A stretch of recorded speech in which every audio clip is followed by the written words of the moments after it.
Good evening, everyone. Great to see you. So good to see you. It's always so good to see you. I love Wednesdays. I hope you do. I love being here on Wednesdays. It's great to see all of you tonight. Ben and Nancy have a special number for us that they're going to lead us in tonight.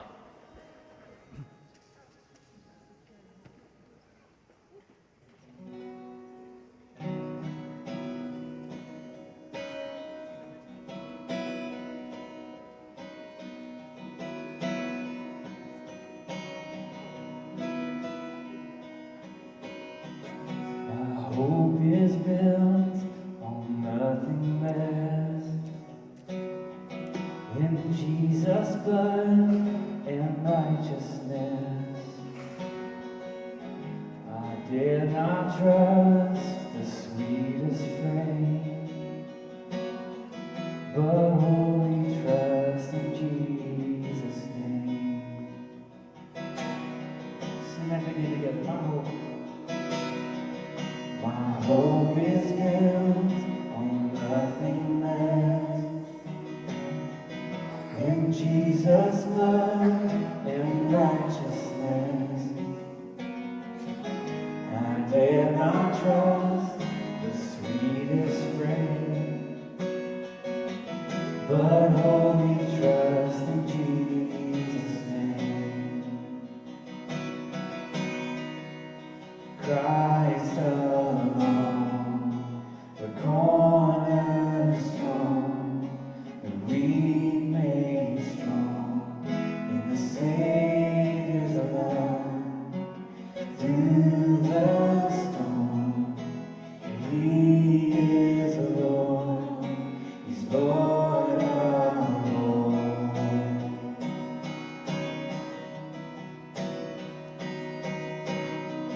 When darkness seems to hide His face, I rest on His unchanging grace.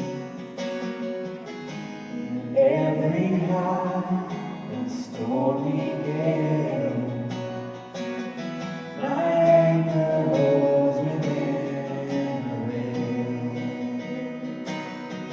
My anchor holds within the veil. Christ alone, the cornerstone, the weak made strong in the Savior's love. Through the storm, He is Lord, He's Lord of all. He is Lord, He's Lord of all.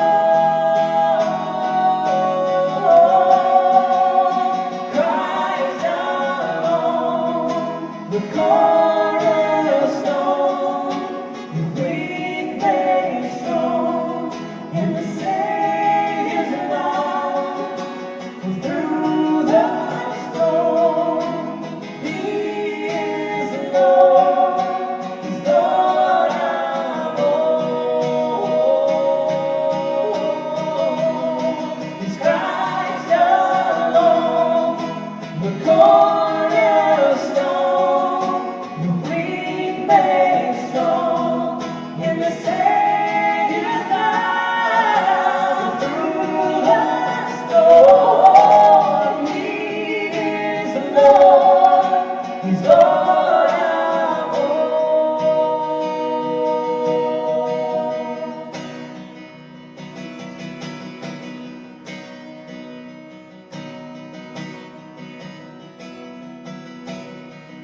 When He shall come with trumpet sound,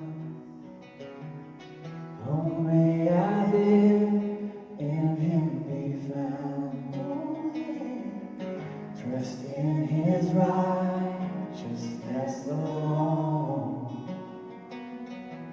faultless stand before the throne. I invite you to sing it with me one more time. Christ alone, cornerstone. Christ alone, the cornerstone, the weak made strong in the Savior's love. Through the storm, He is the Lord, He's Lord of all.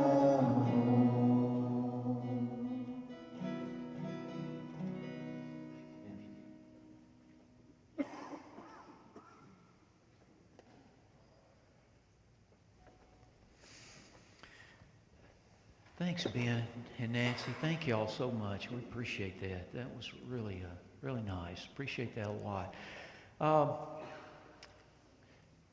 You've noticed the last couple of weeks I've called on some of our other clergy to pray. I get to work. I get to work with these folks. I get to work with them. I get to work with them every day, and it's just a great, great privilege to be able to work with our wonderful pastors. They try real hard to make me as young as possible. They try real hard, and I'm appreciative of that. I want to call on Chrislyn. Chrislyn's going to lead us in prayer tonight.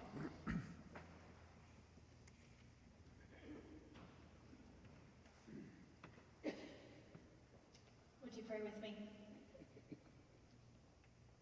Holy God, we are here. We are here to receive something from you this day.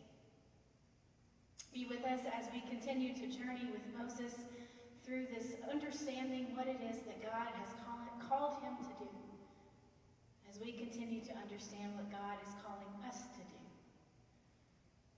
Over these next few minutes, God, we pray that you would just open our hearts and our minds, put everything else aside, and may we just be present here in this place.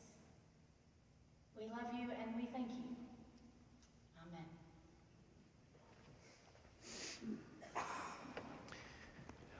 Thank you so much, Chrislyn. Appreciate that. Okay, tonight the original plan was to start on the plagues tonight, but as I went back and how we ended last week, it was there's just more in chapters 5, 6, and 7 that I want us to look at that I just think's too important. So I want us to, if you'll turn, we're going to start at the beginning of chapter 5 tonight. We're going to go through 5, 6, and part of 7. Then next week we'll look at the plagues. Now we're gonna march through those because what we're looking at in the plagues is what we can learn from those. So if you'll look at chapter 7, 8, 9, 10 for next week. So but chapter 5 tonight, and we ended with this last week. Let's go back to the first part of that. Afterward, Moses and Aaron went to Pharaoh, and they said, "Thus says the Lord, the God of Israel, let my people go, that they may hold a feast to me in the wilderness." But Pharaoh said, "Who is the Lord, that I should heed his voice and let Israel go? I do not know the Lord. And moreover, I will not let Israel go." We didn't even touch on that last week. I just couldn't let this go. And I want us to see what it is we can learn from Pharaoh there. And one of the things I want us to do, one of the things we talked about is we don't want to just read this as something that happened. It is something that happened, okay? But we don't want to just read it as something that happened as observers. We want to read it as participants. Where does this story connect up with us? Where do we participate in it? Where are those times that we're in bondage? Where are those times where God frees us from our bondage? And a part of that is being being vulnerable. You got to be vulnerable enough to be able to say, yeah, I can connect there. I can connect with that part. Pharaoh has this this statement, this question. So Moses and Aaron come to him and say, let my people go. And Pharaoh said, who is this Lord? Who is the Lord? Who is the Lord? Who is the Lord? That's a powerful question, isn't it? Who is the Lord? And I think that, so for us, maybe it's an important question that we need from time to time to ask ourselves, to remind ourselves of. Who is the Lord? Who's the Lord in our life? Who is God? What is God? What is God for us? In that day, pharaohs were seen by their own people as being gods. So can you imagine being put in that kind of, you're put in that kind of position. You're looked at as a god by the people. So when Moses and Aaron come to Pharaoh and say, God has said, let our people go. He said, whoa, wait a minute. Who is God? Because Pharaoh was his own God. Back to Sunday. I kind of gave you a quick, as part of the sermon, kind of like a quick summary almost of the Bible. But remember, God created with a purpose. Remember, God created with a purpose in mind. He didn't just create, but there was a purpose for his creation. The purpose for the human creation was to be in unity with God and unity with each other, to be at one with God and one with each other, to love God and to love each other. And we see that all the way through the Bible. And remember, we talked about the lawyer that came to Jesus one day and said, look, just cut to the chase and boil it all down for me. What have I got to do to get life? And remember, Jesus said that. He summarized the law. Love God with all your heart, strength, and mind. And what was the other? Love your neighbor as yourself. Unity with God, at one with God, unity with each other, at one with each other, love God, love neighbor. Some of you have heard me say this before, but when you get to the Ten Commandments, and by the way, we're going to have kind of a mini-series when we get to the Ten Commandments in our Exodus study. So when we get to that part, we'll take a little mini-series, and we won't cover the Ten Commandments in one night. It'll take us, we'll look probably 3 nights to cover the Ten Commandments. We'll do a little mini-series there. But those 10 commandments can be divided into 2 categories. Those that have to do with our relationship with God, and those that have to do with our relationship with each other. So, love God. What's your relationship like with God? Remember what we said, the first story right out of the creation is the story of Adam, and Eve. Remember? And it's that story in the Garden of Eden is a story about our relationship with God. God said, all of this is yours. All of this is yours. You can enjoy all of this, except this one tree. Don't eat of that tree. Everything else you can eat of. It's kind of a puzzling story. Well, how come? The story doesn't tell us how come that they couldn't eat of that tree, except for why. How come they couldn't eat of that tree? Because God said, don't eat of that tree. Don't do it. And what did they do? What did we do? See, we can look at that story as, that's a story about way back there, or we can look at it as participants. What did they do, or what do we do? What do we do? We eat of that tree. That's the one we want, right? That's the one. And it's a story about our relationship with God and obedience with God. And so right out of the chute in Genesis, there's a brokenness in our relationship with God. The first thing that God wanted, God created creation, human creation, to be in relationship with God, and right at the beginning there's a brokenness in that relationship. And the next story is what? The very next story? Cain and Abel. And that's a story about what? Brokenness in our relationship with each other. So you've got a brokenness in the relationship with God, then a brokenness in relationship with each other.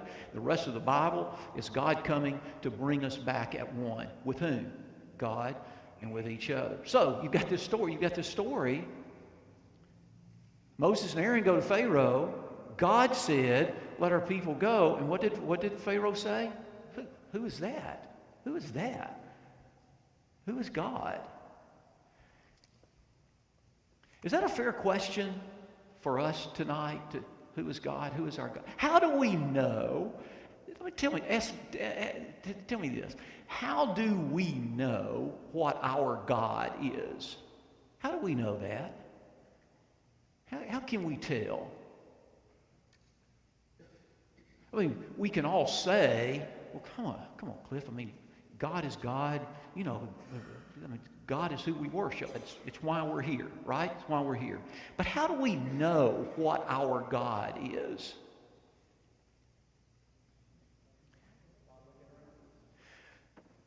Here's an answer over here by looking around. Well, that gets us started right there. That's a great start right there.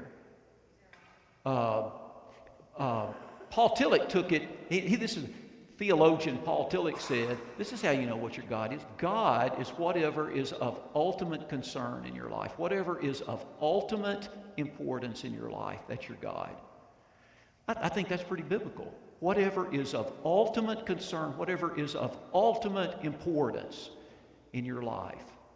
Whatever is first. Jesus talked about that, you know, being first. Hey, I've got to be what's most important in your life. So, how do we know what is of ultimate importance in our life? What did you say? What did you say over here, Dwayne? How do you know what's of ultimate importance? Looking around. Looking around at who? Looking around at ourselves. You know, looking around at ourselves. Because that's going to tell us, oh, well, this is what my God is. So we can read this and we can beat up on Pharaoh, because Moses and Aaron went to Pharaoh and they said, hey, you know, God said, let our people go. And Pharaoh said, who is the Lord? Who's the Lord that I should listen to him? Who is the Lord that I should obey? There's some translations there. Who is the Lord that I should obey him? Who is that? And I think maybe it's a fair question for us. Who is our God? Who is our God that we obey him? Who are we obeying? Who is our God? What is of ultimate importance?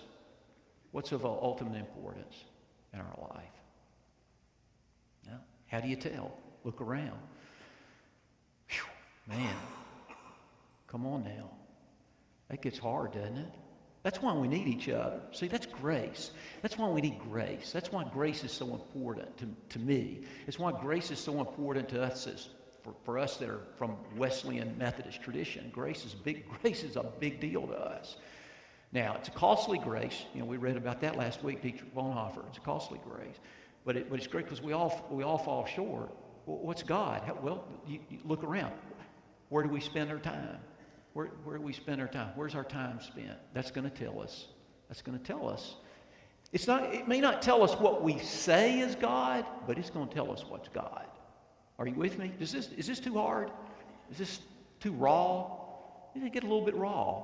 You know, who's God? Well, we watch how we live our lives. So we can beat up on Pharaoh and say, you know, Pharaoh, he thought he was God. Are there times in your life when you act like your own God? Is it too raw for you to hear your senior pastor say to you that there are times that I act like I'm my own God? Don't ask the other clergy. They'll say. I mean, do you know what I'm saying? When it's like, hey, obey, obedience. When you're making decisions and when you're coming up with challenges and when you've got important things in your life and when you've got day-to-day in your life and when you're confronted with temptations, you know, do you spend time going to God, turning to God to say, you know, God, what is it that you want me to do? Or do you just immediately go and do what it is that makes you feel good and feel better and what's best for you? You see what this is? Look, bad old Pharaoh, look at there. Pharaoh said, who's the Lord that I should heed his voice? It's a whole lot easier to read this as a spectator, isn't it? But a participant, when you read it, it's like, wait a minute, what's my God? Are there times when who I really want to obey is what I want? And so here were these people, and they were saying the Pharaohs were God. And it gave him then this incredible amount of power. Whew, man, that's dangerous, isn't it? What's the saying?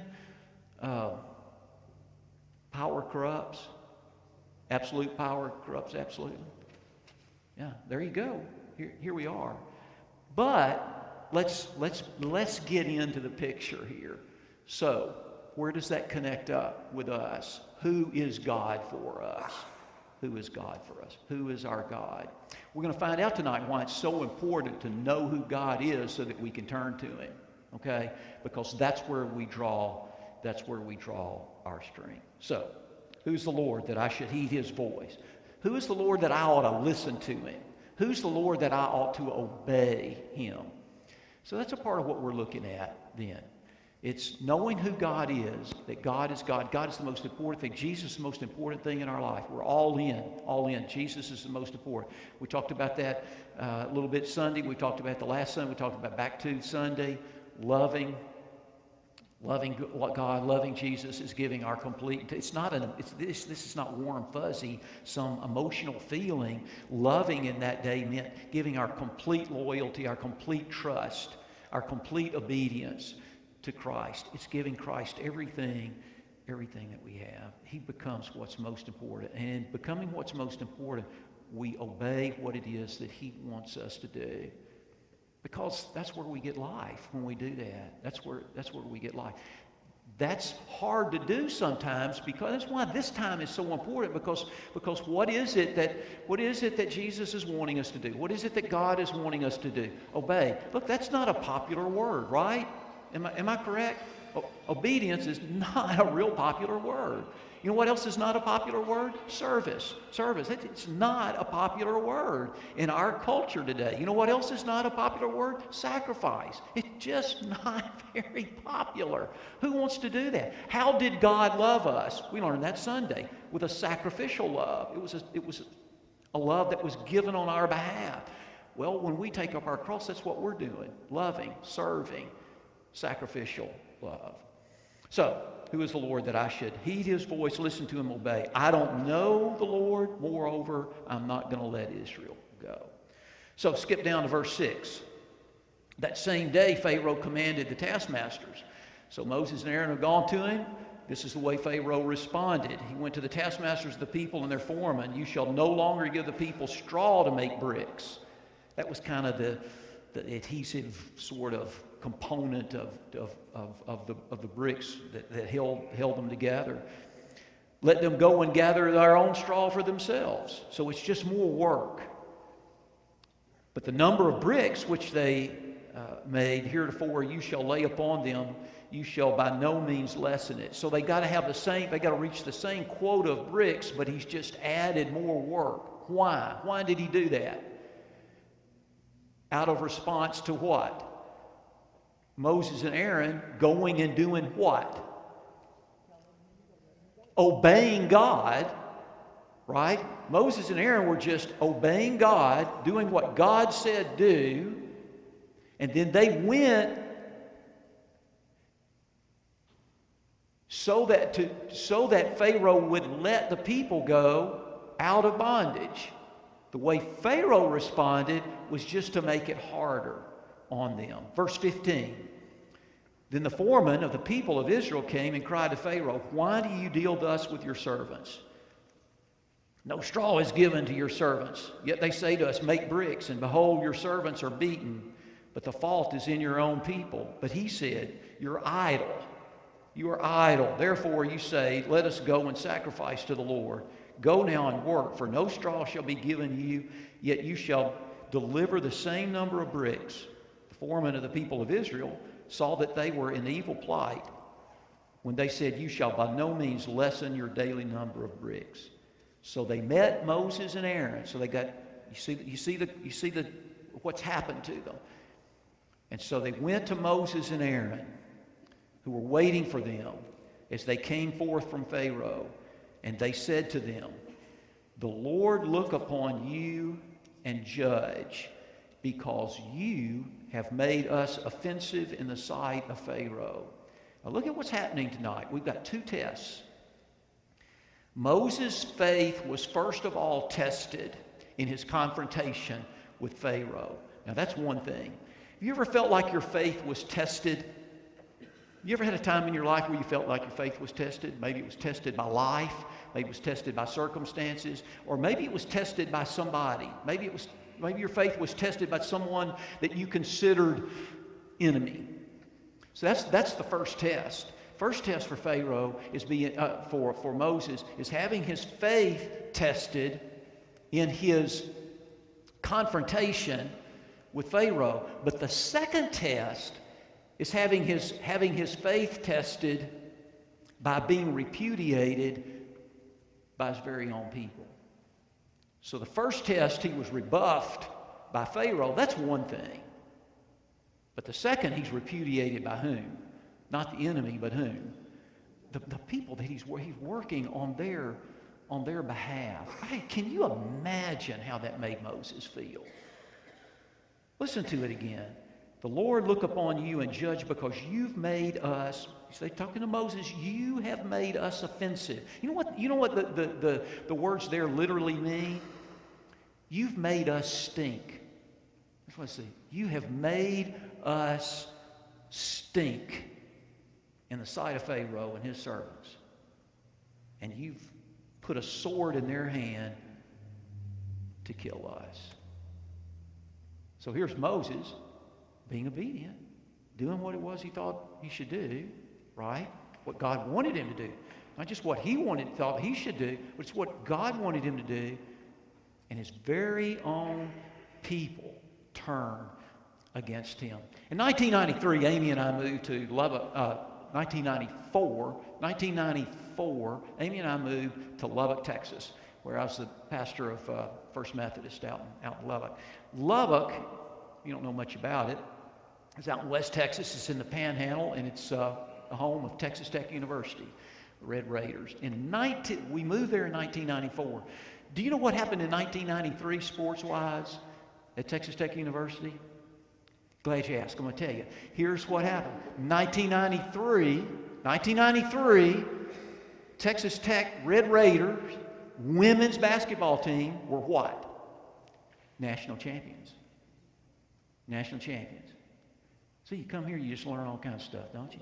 National champions, 1993, coached by Marcia Sharp.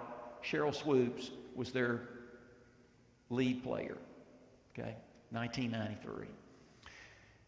So we were there 7 years, and towards the end of that time, so listen, I'm going to tell you, Marcia Sharp could do no wrong, and Marcia Sharp is still a legend. In fact, they have a freeway that if you go to Lubbock today, it's the Marcia Sharp freeway. She's retired, but as she continued coaching, keep it in. National champions 1993. Somewhere around 97, 98, there was a newspaper article. Things weren't going as well. You know how it is in sports. Things weren't going as well. And there were some articles written, there was some talk going around that the game had passed her by. Isn't that crazy? That's the craziest thing. Game had passed her by. Anyway, they were interviewing her. And it was interesting. I kept this article for a long time, and in one of my moves, I lost this article. I wish I still had it. But I can tell you pretty much what she said. And what she said was, hey, look, we're open to criticism, and you know what? Coaches are in front of people all the time. We make a great salary for coaching a game, and we're on TV, and we're in front of people all the time, and we know, we're public figures and all that stuff. But she said, you know what? It hurts. That's what she said. She said, to be criticized by your own people, it hurts. I just thought, that's pretty raw. That's pretty raw. That she could take criticism from a Texas Longhorn. Are you with me? Because you know who that is? That's Pharaoh. But it was hard for her to take it from the people that she was giving everything. That's where do you see where Moses is? This is heartbreaking. And one of the reasons I'm bringing this up tonight is we're going to see this over and over and over again as we go through our study of Exodus.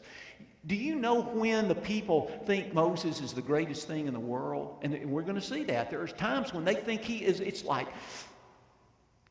Moses, he's our man. If he can't do it, nobody can. And you're going to see that. You're going to see evidence of that all over. They're just, man, Moses, you're the guy. You are the one.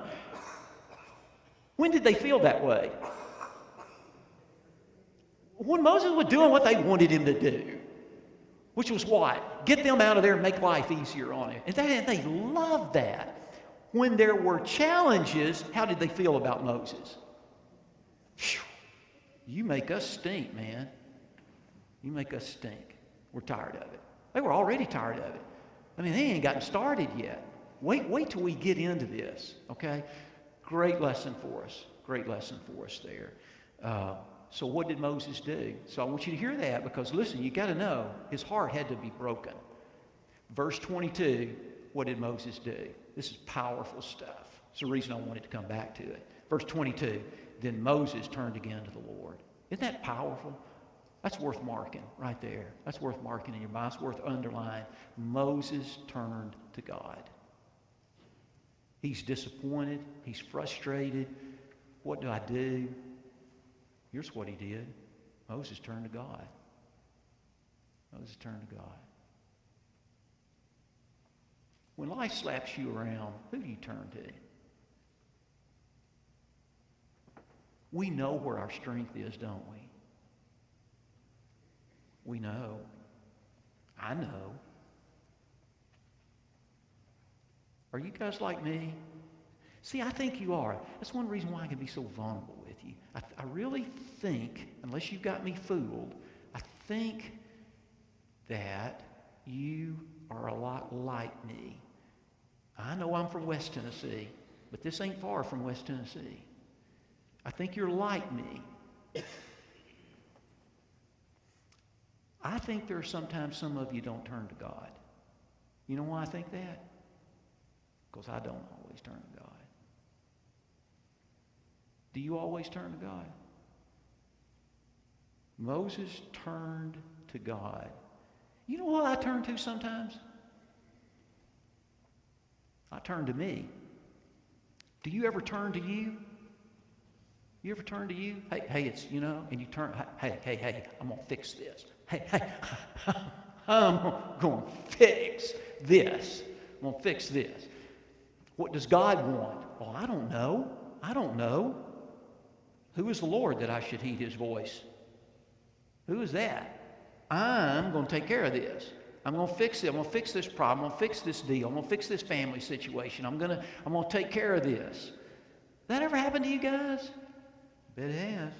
I bet it has. Look what we can learn from Moses. Who did Moses turn to? You know, when you go over into Hebrews and it lists the great saints, look, there's Moses listed right there. I'm going to tell you, Moses is an all-star. Who did Moses turn to? Moses turned to the Lord. Now, when he turned to the Lord, when he turned to God, look how open and honest he was. I love this about Moses. One of the things I love about the Old Testament, I mean, the Old Testament the Old Testament doesn't put its foot around. Old Testament gets honest and real as it gets. Here's Moses. He goes to God. What did he do? Did he go to God and say, oh, God, you're God, whatever you want, you know, I know you're in control. Have you ever had people say that? Well, I know you're in control of everything, so I know everything's going to be okay. Is that what Moses said? And listen, I shouldn't have said that. I shouldn't have said it that way. You may have said that at some time. I'm not belittling that God is in control. Have you ever been around people sometimes and something happens in their life, they're going through a particularly hard time and you're talking to them and they say something so pious it just makes you want to throw up? I mean, have you ever had that happen?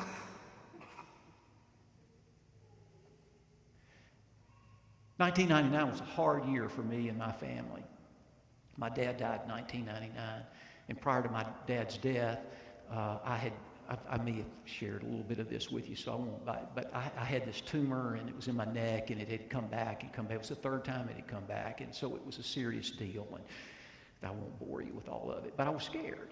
You ever been scared? I was scared. I was scared. Now, I found out that it was benign. I found out that was one of the best words in the English language. Benign is one of the best words. And mine was benign. So some of you here, you've had tumors that weren't benign. You're saying, hey, well, you know, what's the big deal? Benign, that's nothing. The problem was it was in my neck, and because there had been other surgeries. By the way, it's the reason why I have the scar here. I really have not had a facelift. I promise you I haven't. And there's nothing wrong with that. Nothing wrong with that. But I've got this scar. It runs from right here at the part of my ear all the way down to my Adam's apple. If you look real close, and it was anyway. The problem is from the other surgeries. Now there's scar tissue and there's nerves, and scar tissue and nerves. That doesn't. I don't know a lot, but I know that doesn't go together real well. When a doctor says that's going to be my challenge, is working around the scar tissue and the nerves. And I have the report. I still have the report. I keep it. I've kept it all these years, and I go back and I read it every now and then, because there's this one sentence in there that the doctor had said. He said, I'm fearful that I will have to sacrifice the nerve. And you think, well, so there's a little numbness or something. No, it was the nerve he was talking about, that he had talked to me about, was the nerve that controlled mouth and movement of mouth. And if he had to sacrifice that nerve, then my sermons would have been a lot shorter, and y'all would be real happy about that. No, it would have been a big deal. And I was scared. Lord have mercy, I was scared. I was scared out of my mind. You ever been scared out of your mind? Now, I turned to the Lord. I sure did. But I was still scared. Can you relate to that? Anybody here can relate to that? That you turned to God, but you were still scared. I turned to God, I was still scared. I went to interview with a staff parish committee of a large church. I won't tell you where or what or anything except large. I know we say that doesn't go on in the Methodist church, but trust me, it does. Okay, it does. I mean, it was like Baptist. I mean, I went to be interviewed, and if they said yes, I was going to be their senior pastor. If they said no, I wasn't. They said yes, and I became their senior pastor. And the night of the interview, I was going around the staff parish. I was trying to get to know them and have them tell me something about themselves. And there was this one lady that was there, and she was telling me about this surgery that she had had, and it was serious. It was a serious surgery. And anyway, I'm going on too long. But I said, you must have been scared, because it sounded scary to me. You know what she said? She said, oh, no, I know. God's in control. I wasn't scared at all. And you know what I thought? And I still think this today. And this is a judgment. And I'm guilty of it. I'm guilty of it. But I thought she was giving me a bunch of hooey. I thought she was telling me what she thought was the right thing to say and what a minister would want to hear. That's what I thought. And there's no good in that, right? There's no good in that. Who are we trying to impress? God already knows. You're scared, God knows. And if God knows, why can't somebody else know?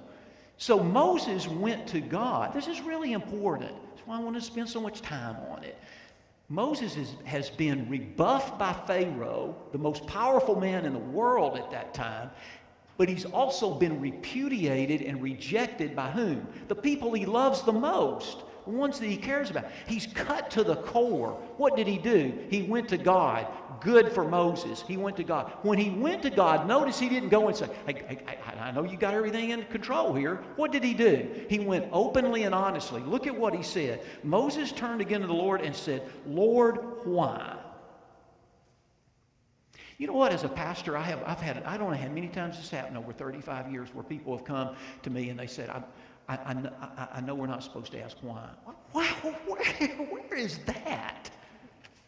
That we're not supposed to ask why. Listen, God can handle our little whys. Okay, God can handle that. God loves us. God is for us. So if there's something that's going on, it's like, hey, why is this happening? Take it to God. Look, this is what one of the all-stars of faith did. He went to God and he said, why? I want to know why. I want to know why. Why?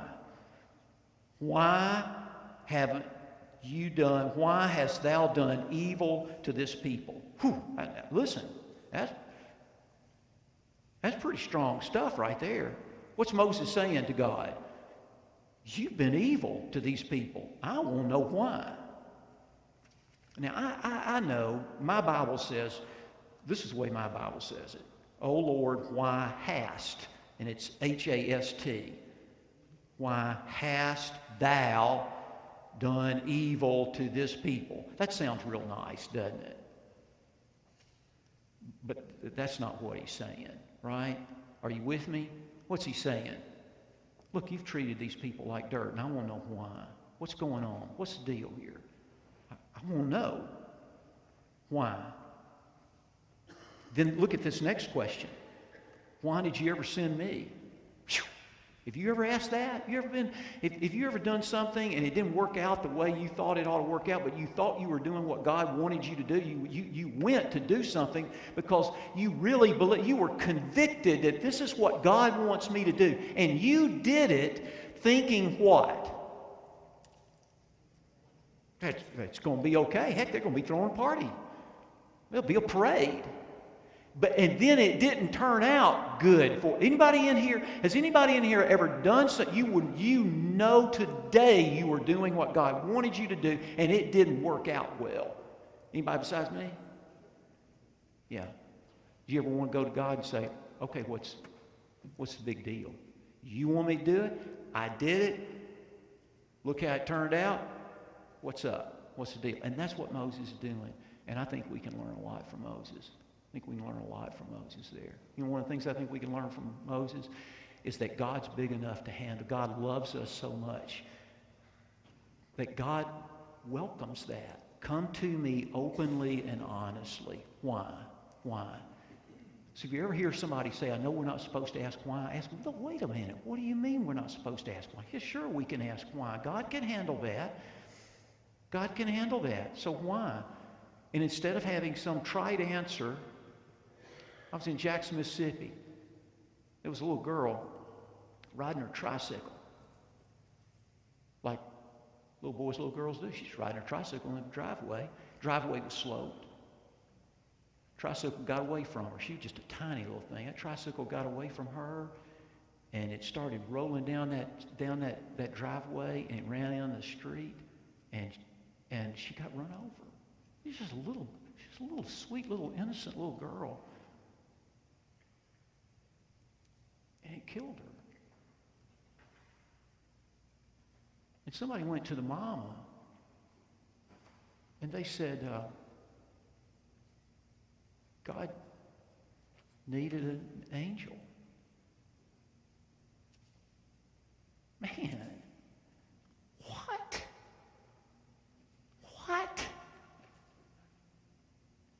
If God needs more angels, God just make more angels.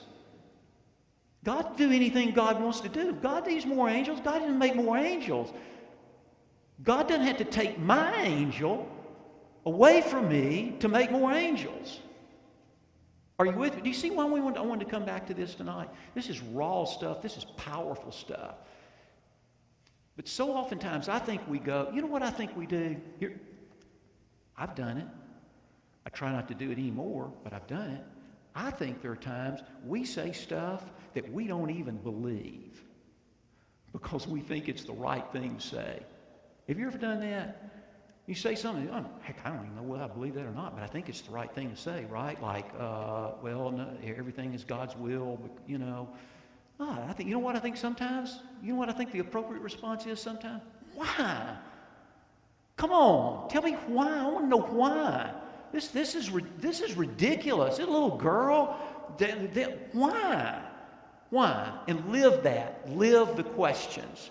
Live the questions. And sometimes there's not going to be any clear answers, but that's where we get close to God. Are you guys with me? That's where you get close to God. See, here's the deal. Now, let's go back to that first question. Remember that first question? Wait a minute, who's God? See, if we're not careful, here's what happened. We start making God in our image. Instead of God making us in His image, we just turn God into whatever we want. Oh, well, God, this is what? This is God. This is God. You know, God. Well, you know, God needed another angel. God needed another angel. Look, I think there are times we have to say, I don't understand it. I don't understand it, but I know this. In the midst of that hurt, you turn to God. That's what's important. You don't have to have the answers. You turn to God. And this is really important in this. It's biblical. Are you with me? Hang in there. We're almost through. Listen, look at what happened. Moses turned to God. He asked why. And God answered him and said, well, Moses, this is why. See, I wanted to do this and this and this. And then when that happened, see, this is the reason why I did that. Is that what he said? No. There's no explanation. That's one of the powerful parts, to me, of this passage of Scripture. He doesn't answer the question that way. How does he answer the question? Moses wanted to know why. Verse 2, chapter 6. God said to Moses, I'm God. He didn't tell him why. He says, look, I'm the Lord. Now, let's keep reading. I appeared to Abraham, to Isaac, to Jacob as God Almighty, but by my name, the Lord, I did not make myself known to them. I also established my covenant with them to give them the land of Canaan, the land in which they dwelt as sojourners. Moreover, I've heard the groaning of the people of Israel, whom the Egyptians hold in bondage. I've heard that. I've heard it, Moses. And I've remembered my covenant. What was the covenant? I'm going to be with you. You be my people. I'm going to be with you. Say, therefore, to the people of Israel, go back and tell them this. I'm the Lord, and I'm going to bring you out from under the burdens of the Egyptians. I will deliver you from their bondage. I'll redeem you with an outstretched arm and with great acts of judgment, and I will take you for my people. I'm going to be your God. Whew. Man, it didn't get any better. He doesn't explain why. He doesn't explain why. He doesn't answer those questions. Those questions are left unanswered. I think one of the things we have to acknowledge is just simply this. Suffering's part of life. I know that probably doesn't satisfy a lot of folks here tonight. Why do things happen the way they happen? Suffering's part of life. That's about as good as we can get. Suffering's part of life. We are not exempt from suffering. God is there. God is there. See, that's what he's saying. He doesn't answer the why. It's just that God is there and God will get you. God will deliver you. It doesn't mean that God will heal us of everything. I'm going to tell you something. I told you. Sometimes it happens and we don't know why. We just rejoice and give thanks. And then there are other times when the only way that we're going to be completely healed is through death. My dad died with pancreatic cancer. I wanted him to be healed. The only way he was going to be healed was through death. It's the only way. Suffering was a part of that. But you know what we learned as a family through that? God never left us. Is that good enough for you guys? Is this good enough for you? God never left us. God never left us. Now, you can go listen to some trite somebody somewhere else say, oh, you know what? It's always going to turn out good. Yeah, on the other side of the river. On the other side of the river. But sometimes it doesn't turn out so good on this side of the river. Man, I'm waiting to see if somebody's going to come back next week. I may have run all of you off this week. Look, it's not easy. So here's the deal. You get honest with that. Can I give you a little preview? This is the preview for just in this part of the traditional service this Sunday. I haven't read yet what Trey's going to do. If I had, I'd share that with you too. But I don't know yet. But I know this is it's related to this, and so that's the reason I wanted to share it. It's kind of interesting how this relates to. But this is from the New Testament, Philippians 4:4-14. That's the passage where, and this is what you'll get this in an email tomorrow. This is where I started with a quote. I have learned in whatever state I am to be content. Who said that? Who said that? Paul said that. Philippians, to the letter of people in the church of Philippi, 4th chapter, verses 4-14, he said this, I have learned, get a load of this, in whatever state I am to be content. And so I said, the Apostle Paul said that. I want that too, don't you? Do you want that? I want to learn how to be content. How in the world do you get to a place like that? My experience is that my being content, if I'm honest about it, is dependent on what's going on around me. Can you relate to that? So, if good things are going on around me, I'm pretty content. If things are not so good going on around me, guess who's not content? Are you guys like that?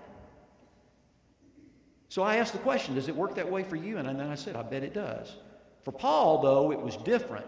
Paul said he had learned how to be content no matter what. He had learned that. Paul learned how to be content whether things were going great or things weren't going great. And so I just said, man, I want that. I want to learn what Paul had learned. So that's what we're going to talk about. I think it's important. You know why I think it's important? Because life isn't always fair or kind. Sometimes it is, most of the time. For people in our country, most of the time. For us, most of the time, pretty kind. Life's pretty kind. I mean, if you made a list of all good days, all the bad days, good days are going to far outnumber the bad days. But not always. Life is tough, circumstances can be hard, and people can be harder. But Paul had learned something. Paul learned that in whatever happened, I can be content. That's what I want.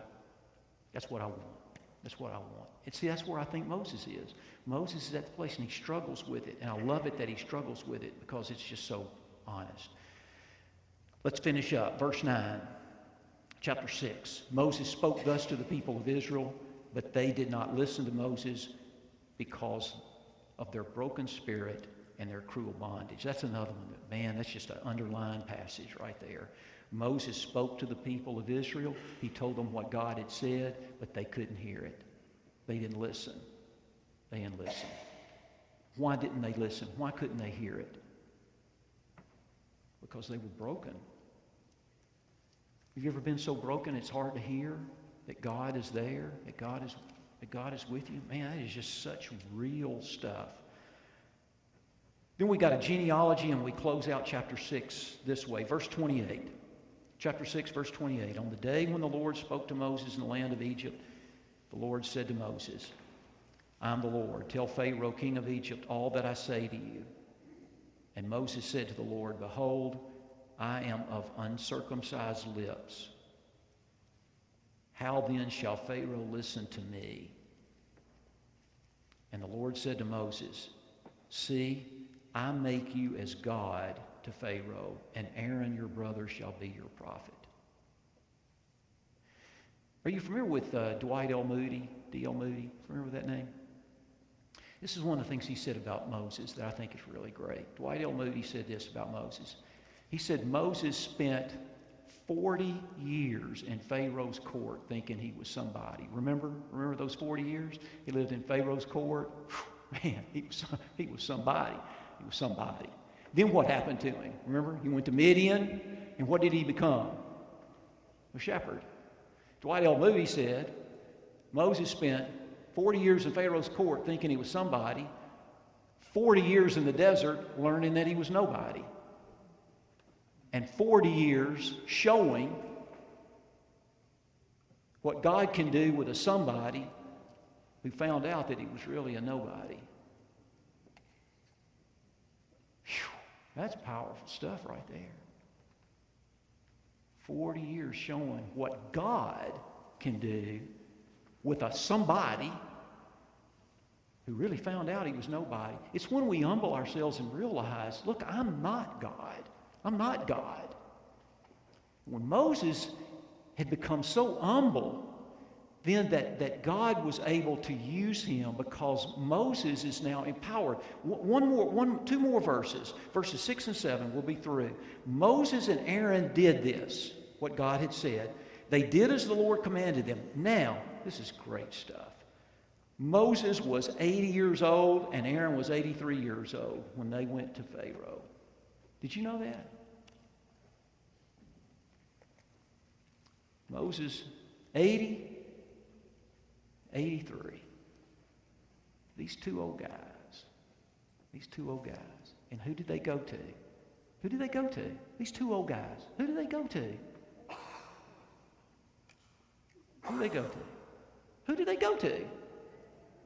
Pharaoh. Who was Pharaoh? Most powerful man in the world. And they confronted him. They stood up to him. They confronted the most powerful man in the whole world. They stood up to him. How could they do that? How could these two guys do that? Tell me. because they were empowered by God. Listen, guys, here's the phrase. I want this phrase to get embedded in your minds. Today, as the church and followers of Christ, we don't aspire for too much. We settle for too little. We don't aspire for too much. We settle for too little. I'm just, I'm just a small town guy from West Tennessee. What can I do? I'm just a this. I'm just a that. We're just one church. We're just, No. Each one of us, you know who we are? We're followers of Christ. And we are indwelled by the power of God's Holy Spirit. That gives us a power that we don't have on our own to do what it is that we think we can't do. Do you guys believe that? Do you really believe that? Sometimes it's hard to believe that. Do you really believe that? We're back to the question. It's a really important question. Who is God? Who is God? Do you really believe that God is your God? Because if we do, let me tell you, there's a world out there of stuff that God can use us in and empower us, those of us who think we can't, but we can, empowered by Him. What's your challenge? What's your challenge? There's all kinds of challenges. Listen, guys, I'm getting to know you better. I've been here a year now, getting to know you better. I know a little something about some of you. This time last year, I was speaking to a sea of people that I didn't know. But I've gotten to know some of you. I know what some of you are going through. There's still more that I don't know. There's stuff that some of you are going through tonight, and I don't have the foggiest. I don't have a clue. But I know this. Whatever you're wrestling with, whatever you're struggling with, there's a God that is with you. Sometimes you just got to live the questions. But there's a God that's with you. There's a God that's with us. That's what Moses hung on to. I'm praying that's what we all hang on to as well. Let's come and pray.